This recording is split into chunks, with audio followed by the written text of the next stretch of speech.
ഞങ്ങളെ സംബന്ധിച്ചിടത്തോളം ആ സമരം ജനാധിപത്യപരമായ സമരത്തിൻ്റെ ഭാഗമായിട്ട് തന്നെയാണ് കാണുന്നത്.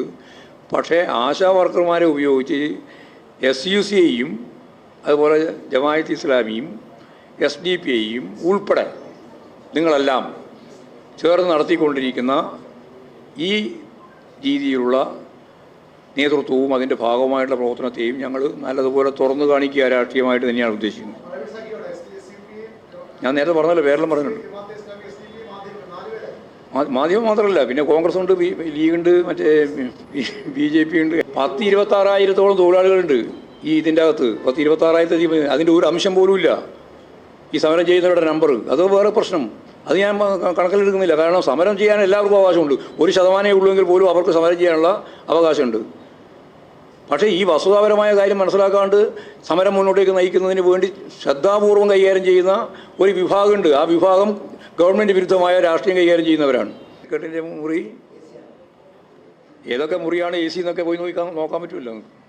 അതൊന്നും നമുക്ക് നമ്മുടെ പാർട്ടി കളറുന്ന പാർട്ടി കളറുന്നവരാ ഞങ്ങളോട് കൊടീൻ്റെ കളറല്ലോ നമ്മുടെ പാർട്ടി എന്ന് പറയുന്നത്. നമ്മുടെ അതൊക്കെ പലതും സ്വാഭാവികമായിട്ടും പരിശോധിക്കേണ്ടിയുണ്ട്. കെട്ടിടത്തിൻ്റെ ഉള്ളിൽ ആരെങ്കിലും ചോപ്പടിക്കലുണ്ടോ? ഉണ്ടോ? എന്താ മനഃശാസ്ത്രപരമായിട്ട് അടിക്കാൻ പറ്റുന്ന ഏറ്റവും നല്ല നിറയത? ഇതാണ് പ്രധാനമായിട്ട് പറയാനുള്ളത്. പറയുക താഴെയാണ്.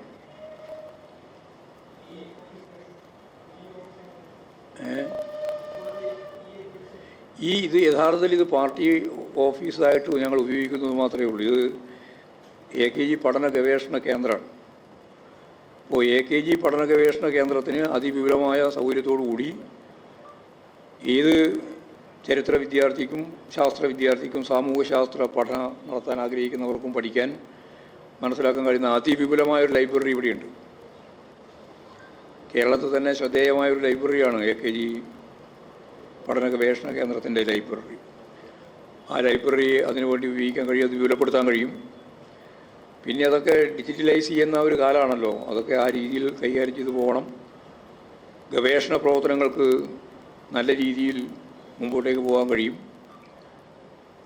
ലോകത്തെമ്പാടും സാമൂഹ്യശാസ്ത്ര മേഖലയിലും മറ്റ് വിവിധ തലങ്ങളിലും ഗവേഷണം സർവമാണ്. സ്വാഭാവികമായിട്ടും AKG പഠന ഗവേഷണ കേന്ദ്രം ഒരു പ്രധാനപ്പെട്ട സ്ഥാപനമായിട്ട് മാറ്റാൻ ഉതകുന്ന രീതിയിലുള്ള സൗകര്യത്തോടു കൂടിയുള്ള ഒരു സംവിധാനമായിട്ട് മാറും എന്നാണ് അത് സംബന്ധിച്ച് കാണുന്നത്.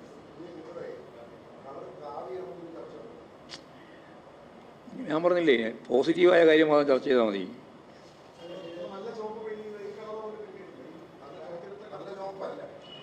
അത് ഈ ശില്പത്തെ പറ്റിയൊന്നും ധാരണയില്ലാത്ത ആളുകൾ നിരവധിയായ കാര്യങ്ങൾ പറഞ്ഞുകൊണ്ടേയിരിക്കും.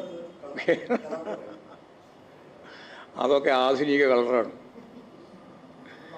അതൊന്നും നമുക്ക് നമ്മുടെ പാർട്ടി കളറുന്ന പാർട്ടി കളറുന്നവരാ ഞങ്ങളോട് കൊടീൻ്റെ കളറല്ലോ നമ്മുടെ പാർട്ടി എന്ന് പറയുന്നത്. നമ്മുടെ അതൊക്കെ പലതും സ്വാഭാവികമായിട്ടും പരിശോധിക്കേണ്ടിയുണ്ട്. കെട്ടിടത്തിൻ്റെ ഉള്ളിൽ ആരെങ്കിലും ചോപ്പടിക്കലുണ്ടോ? ഉണ്ടോ? എന്താ മനഃശാസ്ത്രപരമായിട്ട് അടിക്കാൻ പറ്റുന്ന ഏറ്റവും നല്ല നിറയത? പോസിറ്റീവ് എനർജി കിട്ടുന്നത് ഏതാണെന്നാ ചോദിച്ചത്? അല്ലാതെ എല്ലാവർക്കും അറിയാലോ.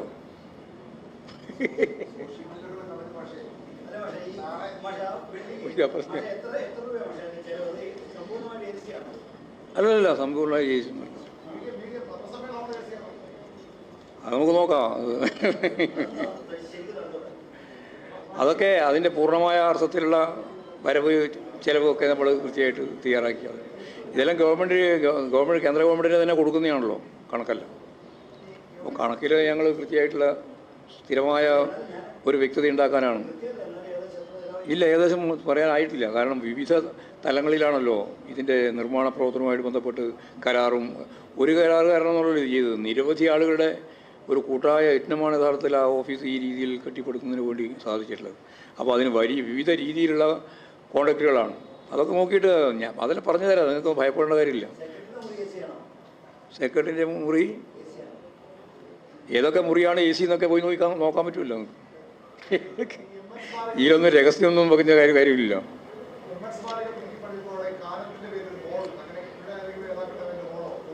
AKGൻ്റെ പേരിലുള്ള ഹോൾ ഇവിടെ ഉണ്ടല്ലോ. അതിനുള്ളിൽ വേറെ വലിയ ഇതുപോലുള്ള ഹോളൊന്നുമില്ല. ആയിരക്കണക്കിന് ആൾക്ക് ഇരിക്കാൻ സാധിക്കുന്ന ഹോൾ നമ്മുടെ മുമ്പിലുണ്ട്. അത് പഠന ഗവേഷണ കേന്ദ്രത്തിൻ്റെ ഭാഗമായിട്ട് ഇവിടെ ഉള്ളതുകൊണ്ട് അവിടെ പ്രത്യേകിച്ച് ഹോളിൻ്റെ ഒന്നും കാര്യമില്ല. യോഗം ചേരാനുള്ള മാത്രമേ ആവശ്യമുള്ളൂ. സ്റ്റേറ്റ് കമ്മിറ്റിക്കുള്ള ഹോളൊക്കെ ഉണ്ട്. അല്ല, CC ചേരണമെങ്കിൽ സ്റ്റേറ്റ് കമ്മിറ്റിയുടെ ഹോളിൽ തന്നെ CC ചേരാൻ പറ്റുന്നു.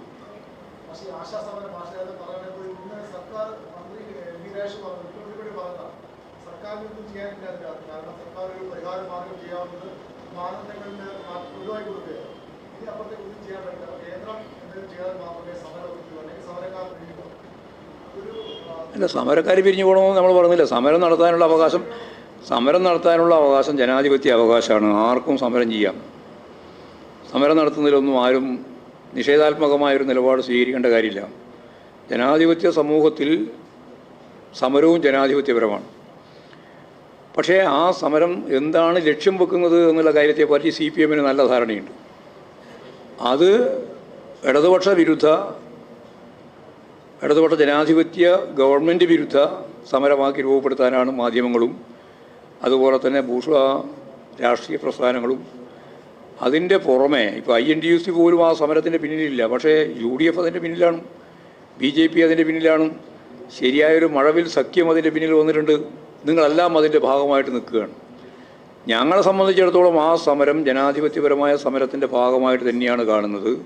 പക്ഷേ ആശാ വർക്കർമാരെ ഉപയോഗിച്ച് SUCയെയും അതുപോലെ ജമാഅത്ത് ഇസ്ലാമിയും SDPഐയും ഉൾപ്പെടെ നിങ്ങളെല്ലാം ചേർന്ന് നടത്തിക്കൊണ്ടിരിക്കുന്ന ഈ രീതിയിലുള്ള നേതൃത്വവും അതിൻ്റെ ഭാഗമായിട്ടുള്ള പ്രവർത്തനത്തെയും ഞങ്ങൾ നല്ലതുപോലെ തുറന്നു കാണിക്കുക രാഷ്ട്രീയമായിട്ട് തന്നെയാണ് ഉദ്ദേശിക്കുന്നത്.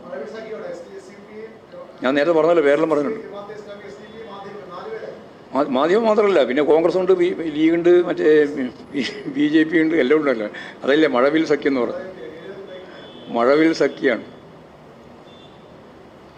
അവരെല്ലാം ചേർന്നുകൊണ്ടാണ് ഈ സമരം മുമ്പോട്ട് നയിക്കണമെന്ന് അവർ ആഗ്രഹിച്ചുകൊണ്ടിരിക്കുന്നത്. ആശാവർക്കർമാരുടെ സമരം ആവശ്യമുണ്ട്. ആശാവർക്കർമാരുടെ സമരം രാജ്യവ്യാപകമായിട്ട് നടക്കുന്ന സമരത്തിൻ്റെ ഭാഗമായിട്ട് കാണണം. ഇന്ത്യയിലെ എല്ലാ സംസ്ഥാനങ്ങളിലും ആശാവർക്കർമാരുണ്ട്. അവിടെ അവർ സമരം നടത്തുന്നുണ്ട്. അതിൽ ഏറ്റവും പ്രധാനപ്പെട്ട പ്രബലമായ യൂണിയൻ CITUവിൻ്റെ യൂണിയനാണ്. ഇവിടെയും അതെ. അവർ ഇതിന് മുമ്പ് സമരം നടത്തിയിട്ടുണ്ട്, ഇനിയിപ്പോൾ സമരം നടത്താൻ തീരുമാനിച്ചിട്ടുണ്ട്. ആ സമരങ്ങളും പ്രക്ഷോഭങ്ങളൊക്കെ നടക്കുന്നുണ്ട്.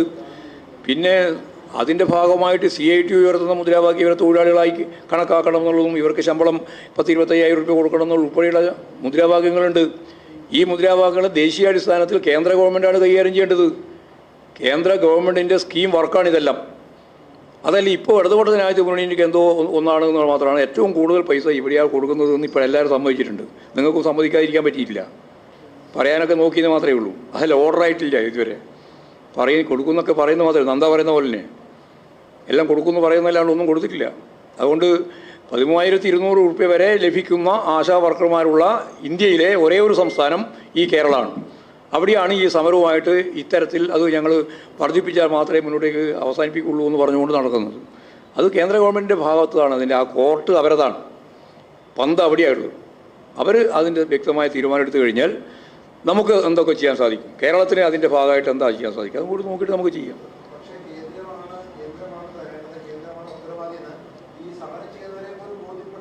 അല്ല, സമരം ചെയ്യുന്നവർക്ക് ബോധ്യമാകുന്നുണ്ട്. പക്ഷേ സമരം നേതൃത്വം കൊടുക്കുന്നവർ ശരിയാക്കാൻ ബുദ്ധിയാവാതെ അതിനിപ്പോൾ നമ്മളെന്ത് ചെയ്യാനാ? 10-26,000 തൊഴിലാളികളുണ്ട് ഈ ഇതിൻ്റെ അകത്ത്. 10-26,000 അതിൻ്റെ ഒരു അംശം പോലും ഇല്ല ഈ സമരം ചെയ്യുന്നവരുടെ നമ്പർ. അത് വേറെ പ്രശ്നം. അത് ഞാൻ കണക്കിലെടുക്കുന്നില്ല. കാരണം സമരം ചെയ്യാൻ എല്ലാവർക്കും അവകാശമുണ്ട്. 1% ഉള്ളൂവെങ്കിൽ പോലും അവർക്ക് സമരം ചെയ്യാനുള്ള അവകാശമുണ്ട്. പക്ഷേ ഈ വസ്തുതാപരമായ കാര്യം മനസ്സിലാക്കാണ്ട് സമരം മുന്നോട്ടേക്ക് നയിക്കുന്നതിന് വേണ്ടി ശ്രദ്ധാപൂർവം കൈകാര്യം ചെയ്യുന്ന ഒരു വിഭാഗമുണ്ട്. ആ വിഭാഗം ഗവൺമെൻറ് വിരുദ്ധമായ രാഷ്ട്രീയം കൈകാര്യം ചെയ്യുന്നവരാണ്. അതാ പ്രശ്നം. അല്ലാണ്ട് വേറെ എന്താ ഇതിൽ വേറെ പ്രശ്നമുള്ളത്? ആരോഗ്യവകുപ്പ് മന്ത്രി അവിടെ മന്ത്രിനെ കാണാൻ പോയതൊന്നുമല്ല. അതല്ലാതെ നേരത്തെ പറഞ്ഞല്ലോ. നിങ്ങളെല്ലാം കൂടി ഉണ്ടാക്കിയൊരു വാർത്തയാണ്. നിങ്ങളാതൊരു വാർത്ത ഉണ്ടാക്കുക, ആ വാർത്തക്ക് അടിസ്ഥാനപ്പെടുത്തിയിട്ട് പിന്നെ അവസാനം അവിടെ കാണാൻ പറ്റിയില്ലെങ്കിലും കാണാൻ പറ്റിയില്ല, എന്നിട്ട് അവിടെ പോയിട്ട് തിരിച്ചു വന്നിരിക്കുകയാണ് കൂറെ ബംഗാളത്ത് പോയ പോലെ. ഇതെല്ലാം നിങ്ങൾ തന്നെ പറഞ്ഞുകൊണ്ട് ഉണ്ടാക്കുന്ന ഒരു വാർത്ത. ആരാ പറഞ്ഞ് അവിടെ ഈ ചർച്ച ചെയ്യാൻ വേണ്ടിയിട്ടാണ് പോയതെന്ന്? ആര് പറഞ്ഞു? എപ്പോൾ പറഞ്ഞു? പോയപ്പോഴാ? എപ്പോൾ? എന്തെന്ന് അതെ അത്രയല്ലേ ഉള്ളൂ. അത് നിങ്ങൾ അതിന് മുമ്പേ പറഞ്ഞല്ലോ. വാർത്ത നിങ്ങൾ മുമ്പേ കൊടുത്തു. സത്യം പറഞ്ഞാൽ ക്യൂബൻ ഡെലിഗേഷനുമായിട്ട് ചർച്ച ചെയ്യാൻ വേണ്ടി കേരളത്തിൽ നിന്ന് പോയൊരു ഡെലിഗേഷൻ്റെ ഭാഗമായിട്ടാണ് മന്ത്രി പോകുന്നത്. അത് ബാലഗോപാലൻ ഉൾപ്പെടെയുണ്ട്. ഇവരെല്ലാം പോയത് അതിൻ്റെ ഭാഗമായിട്ടാണ്. അങ്ങനെ പോകുമ്പോൾ ഈ പ്രശ്നം കത്തി നിൽക്കുന്ന ഒരു സാഹചര്യം ഉള്ളതുകൊണ്ട് പോകുന്നതിന് തലേ ദിവസം തന്നെ മന്ത്രിയെ കാണുന്നതിന് വേണ്ടിയുള്ള അനുവാദം ചോദിച്ചിരുന്നു. നിങ്ങളിപ്പോൾ പറഞ്ഞുകൊണ്ടിരിക്കുന്നത് അനുവാദം ചോദിച്ചിട്ടില്ല എന്നാണ്. അനുവാദം ചോദിച്ചിരുന്നു. അതിന് കൃത്യമായ രേഖ ഇപ്പോൾ പുറത്തുവിട്ടിട്ടുണ്ട്. അങ്ങനെ അനുവാദം ചോദിച്ചുകൊണ്ട് പോകുമ്പോൾ സ്വാഭാവികമായിട്ടും പറയും ഞാൻ മന്ത്രിയെ കാണാനും ശ്രമിക്കും, മന്ത്രിയെ കാണും. സാധാരണ ജനാധിപത്യ സമൂഹത്തിൻ്റെ അകത്ത് ഇങ്ങനെ ഒരു കേന്ദ്രമന്ത്രിയെ കാണണമെന്ന് കേരളത്തിലെ ഒരു മന്ത്രി പറഞ്ഞാൽ ഫെഡറൽ സംവിധാനത്തിൻ്റെ ഭാഗമായിട്ട് കാണുമല്ലോ.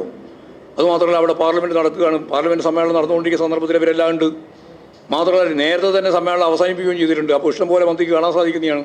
പക്ഷേ കാണാൻ കൂട്ടാക്കിയിട്ടില്ല. അതാ കാര്യം. എന്നിട്ട് കാണാതെ വന്നു എന്നുള്ള വാർത്ത ഉണ്ടാക്കാനാണ് നിങ്ങൾ ശ്രമിച്ചുകൊണ്ടിരിക്കുന്നത്. നെഗറ്റീവ് അല്ലാതെ വേറെ എപ്പോഴും ഒരു പോസിറ്റീവ് കാര്യം നിങ്ങൾ പറയാറുണ്ട്. ഇമാതിരി നെഗറ്റീവ് വാർത്ത ഉണ്ടാക്കാൻ വേണ്ടി നടക്കുന്ന കുറേ ആളുകളില്ല കേരളത്തിലെ വാർത്താ ശൃംഖലയിലുള്ളത്. എല്ലാവരും ഞാൻ പറയുന്നില്ല, കുറേ. അതുകൊണ്ട് മന്ത്രി പോയത് ആ ഉദ്ദേശം വെച്ചല്ല. മന്ത്രി പോയ ഉദ്ദേശത്തിൻ്റെ ഒപ്പം ഇതും കൂടി ചേർത്തു. കാണണമെന്ന് പറയുകയും ചെയ്തു. മുൻകൂട്ടി തന്നെ പറഞ്ഞു. 17-ാം തീയതി തന്നെ പറഞ്ഞു കൊടുത്തു 10. എന്നിട്ട് അദ്ദേഹം കാണാൻ തയ്യാറായിട്ടില്ല. കാണാൻ തയ്യാറാവാതെ കേന്ദ്രമന്ത്രിയെ സംബന്ധിച്ച് യാതൊരു വിമർശനമില്ല. ഞാൻ വെറുതെ പറഞ്ഞിട്ട് എൻ്റെ വാചകങ്ങൾ പറയാവണ്ട. അതിനെപ്പറ്റി നിങ്ങൾക്ക് വിമർശനമില്ല. കാണാൻ കൂട്ടാക്കാതെ മന്ത്രിയെ സംബന്ധിച്ച് വിമർശിക്കുന്നില്ല. കാണാൻ വേണ്ടി അങ്ങോട്ട് പോയ മന്ത്രിയോട് നിങ്ങൾ കാണാൻ പോയില്ല, അവിടെ ശ്രദ്ധിച്ചില്ല, ആത്മാർത്ഥയില്ല, അങ്ങനെയാണ് ഇങ്ങനെയാണ് നിങ്ങളുടെ വാർത്ത ചെയ്തുകൊണ്ടിരിക്കുക. നിങ്ങളെല്ലാം നിലവാരം വളരെ കുറഞ്ഞു പോകുന്നു. നിങ്ങളെന്നെ കണ്ടോളണം ഇങ്ങനെയുള്ള വാർത്തയും കൊടുത്തിട്ട്. ഇമാതിരിയുള്ള വാർത്ത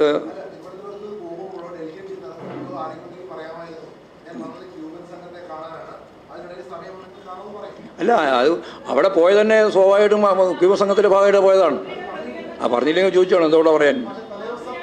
അതിനു വേണ്ടിയിട്ടാണ് പോയത്. ശരി,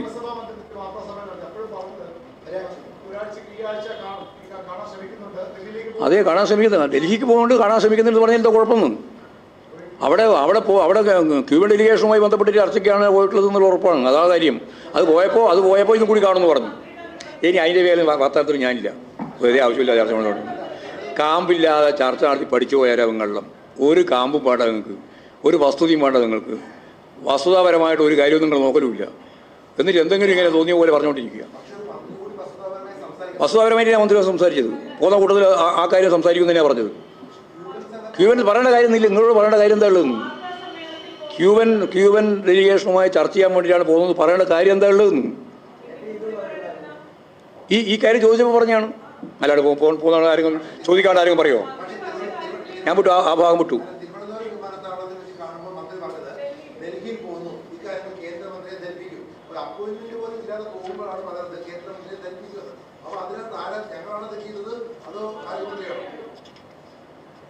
അത് മതിയാക്കി. തോന്നിയ ദിവസം ചോദ്യം ചോദിച്ചാൽ തോന്നിയ ദിവസം ഉത്തരം പറയേണ്ടി വരും. ഞാനില്ല. തോന്നിയ ദിവസം ചോദ്യം ചോദിക്കുക, എന്നിട്ട് തോന്നിയ ദിവസം ഉത്തരം പറയാം. ഇല്ല, നിങ്ങൾ തന്നെ വേണം. എന്ത് ഉത്തരം വേണമെന്ന് ചോദിക്കോ? വേറെ ഒന്നും പറയണല്ലോ. ഏതാ പറയാം.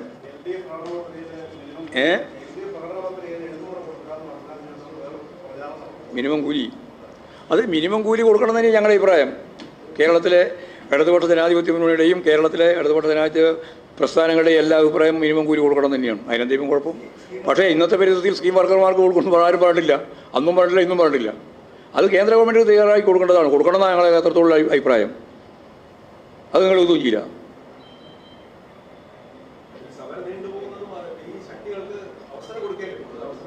അത് നോക്കാം നമുക്ക് എങ്ങനെയായിരിക്കും. അവസരമാണോ അല്ല അനവസരമാണോ ഒന്നും. അല്ലെങ്കിൽ കാത്തിരുന്ന് കാണേണ്ടതാണല്ലോ, അല്ലേ?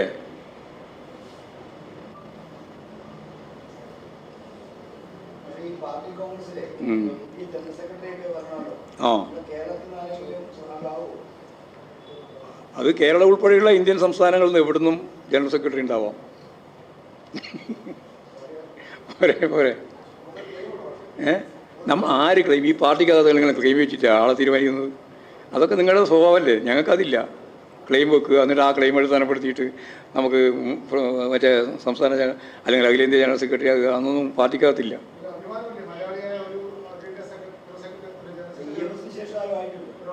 അതെ, അഭിമാനകരമാണ് സംഭവം, അതൊക്കെ തർക്കമില്ല. ആയാലും കേരളത്തിൽ നിന്ന് ആരെങ്കിലും ഒരു ജനറൽ സെക്രട്ടറി ആയാൽ, പാർട്ടി സെക്രട്ടറി ആയാൽ തീർച്ചയായിട്ടും കേരളത്തിന് അഭിമാനകരമായ കാര്യം തന്നെയാണ്. ആ ചോദ്യം ഞാൻ നേരത്തെ പറഞ്ഞ പോലെ തോന്നിയാസ ചോദ്യമാണ്. അതുകൊണ്ട് വെറുതെ തോന്നിയ ഉത്തരം പറഞ്ഞാലേ തെറ്റാകും, തോന്നിയാസ ഉത്തരവും. ഞാൻ പറഞ്ഞു കേരളം ഉൾപ്പെടെയുള്ള ഇന്ത്യൻ സംസ്ഥാനങ്ങളെല്ലാം യഥാർത്ഥത്തിൽ പാർട്ടി ജനറൽ സെക്രട്ടറി ആവാനുള്ള ആളുകളുണ്ട്. അവർ ആരെയാണ് പാർട്ടി സമ്മേളനം തീരുമാനിക്കുന്നത് എന്നിപ്പോൾ പറയാൻ സാധിക്കുന്നതല്ല.